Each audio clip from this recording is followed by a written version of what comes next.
Assalamualaikum warahmatullahi wabarakatuh. Bismillahirrahmanirrahim.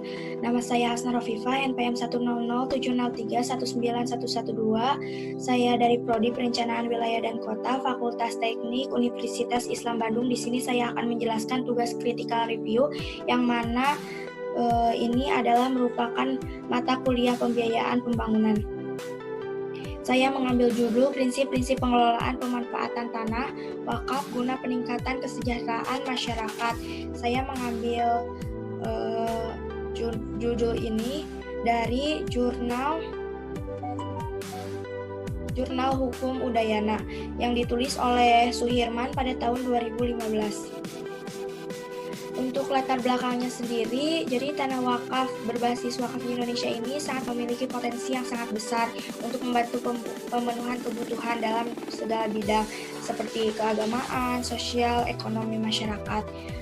Yang mana hampir semua bangunannya itu difungsikan untuk kepentingan sosial dan keagamaan seperti tempat ibadah, komplek pendidikan, rumah sakit, dan fasilitas-fasilitas lainnya. Namun di Indonesia ini kurang optimalnya akan pemanfaatan tanah wakaf ini.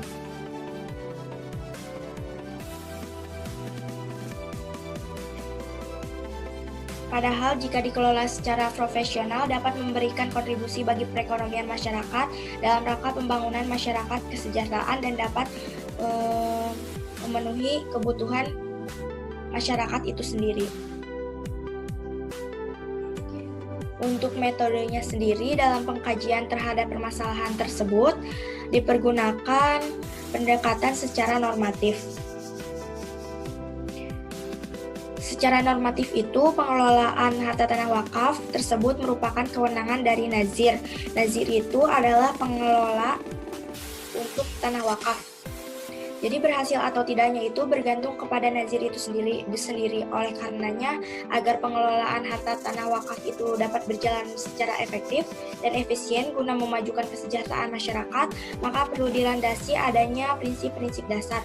Yang pertama itu ada pengelolaan harta tanah wakaf harus berdasarkan pada asas-asas yang jelas. Yang kedua itu prinsip manajemen pengelolaan harta tanah wakaf.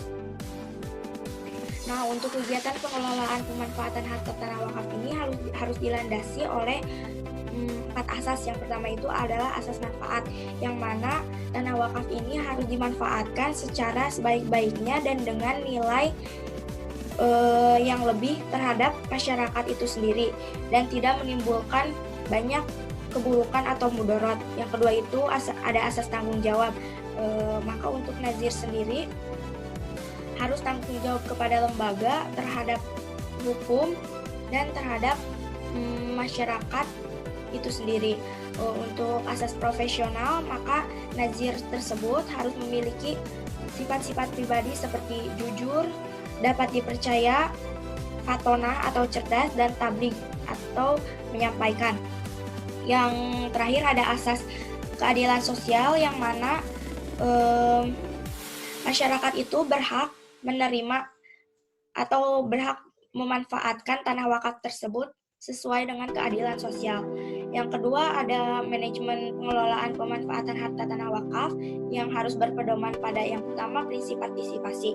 Prinsip partisipasi itu misalkan dalam hal penjualan atau pembelian, maka harus adanya partisipasi masyarakat untuk mendukung tanah wakaf tersebut.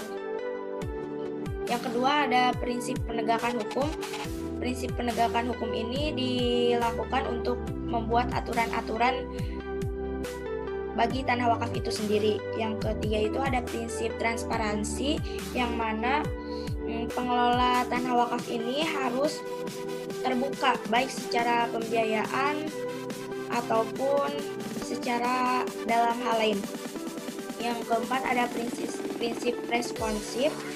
Yang kelima ada prinsip orientasi kesepakatan, yang mana segala sesuatunya itu tanah wakaf harus dilaksanakan dengan musyawarah bersama masyarakatnya harus. Yang keenam itu ada prinsip keadilan. Yang ketujuh ada prinsip efektif dan efisien. Yang ke-8 ada prinsip akuntabilitas, yang mana yang terakhir ada prinsip visi strategis. Untuk kekurangan dari artikel ini sendiri yaitu mungkin menurut saya kurang ditambahkannya ilustrasi-ilustrasi seperti grafik, gambar, dan lain-lain. Kalau ditambahkan ilustrasi tersebut mungkin dapat lebih menarik.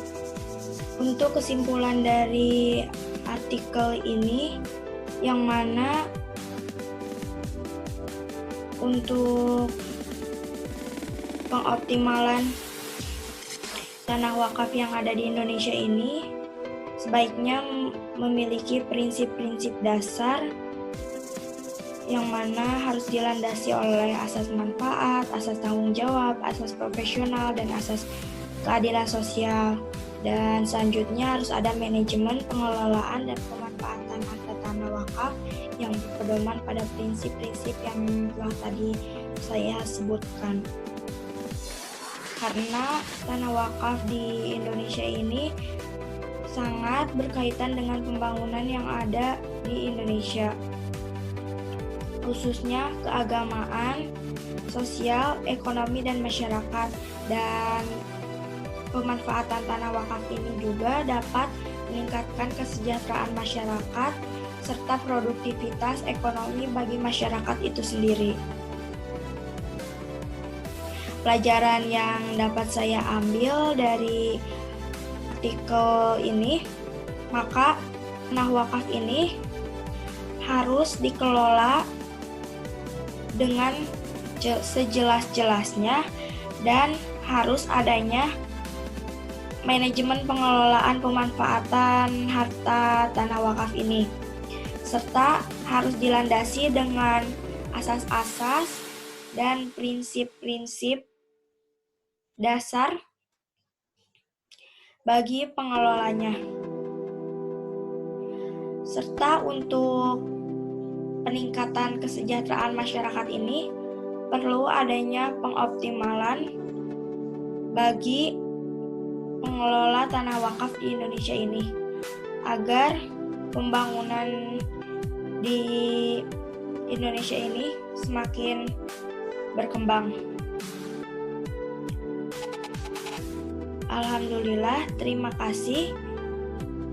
Mohon maaf apabila ada kesalahan. Wassalamualaikum warahmatullahi wabarakatuh.